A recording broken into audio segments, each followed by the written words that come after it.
Today I want to talk a little bit about the industrial market. There was an article in the Wall Street Journal last week, why is industrial real estate space sexy again? And it is. It's really hot as the other market segments of the commercial real estate industry are starting to slow a little bit.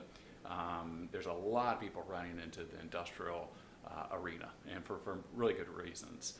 There are 6 items that are driving the industrial market, and let's just call it the new industrial boom. New industrial boom is being pushed by the auto industry, by the housing industry, by the energy industry, business, by e-commerce, by banking, and by robotics. Let me tell you a little bit about what's happening in the Carolinas. The Carolinas are really reflecting the other growth regions inside the country. Our vacancy rates in warehouses and industrial space are down to the lowest since 2005.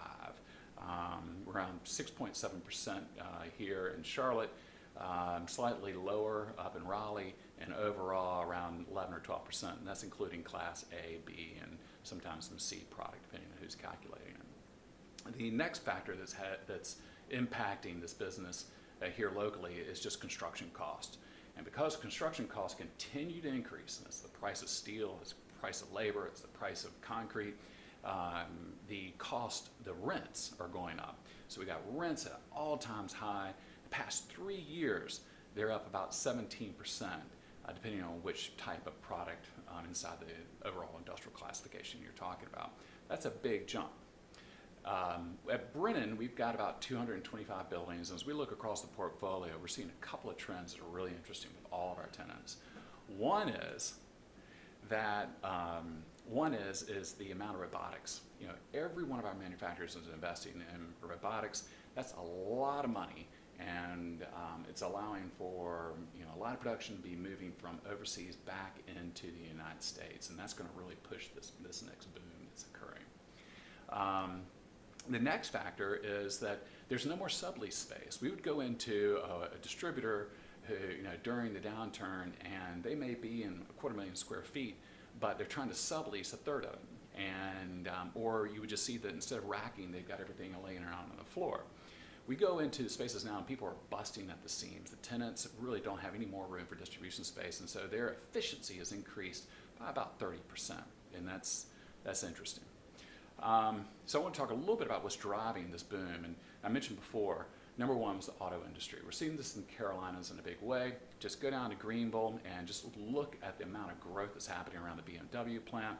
They've announced $2 billion improvements to the building.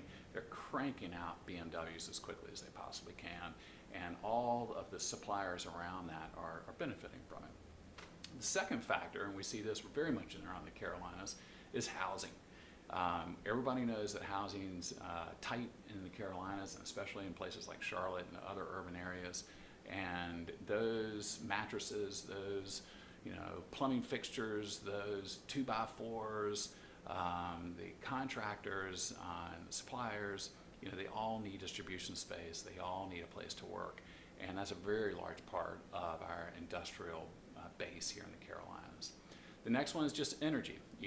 As the Carolinas continue to be a very inexpensive place to purchase electricity, to purchase gas, the energy prices have dropped. That lowers cost of goods sold and makes it for a great place for Google to put servers and for Chinese manufacturers to come in. Places like with Volvo's investment, which is Chinese, down in Charleston, Boeing down in Charleston, also Mercedes down in Charleston. So we get a lot of automobile and OEM here. E-commerce, you've heard about Amazon's warehouses. They're cropping up all over the place. We've got 3 of them here in the Charlotte region.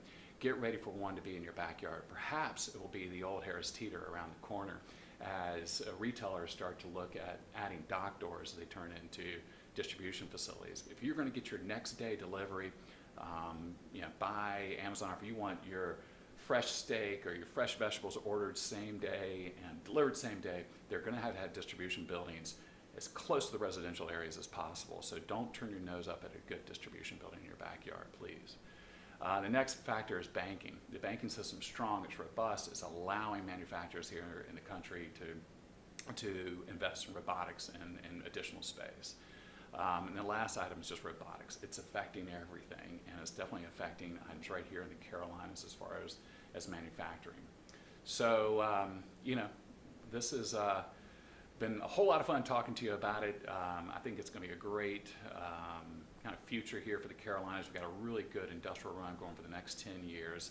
That 85 corridor between Atlanta and Greensboro is going to have a whole lot more manufacturing and distribution and people moving into this region for the next decade to come. We have a whole lot more videos on the website, and if you like what you see, let us know so that we can know you're out there.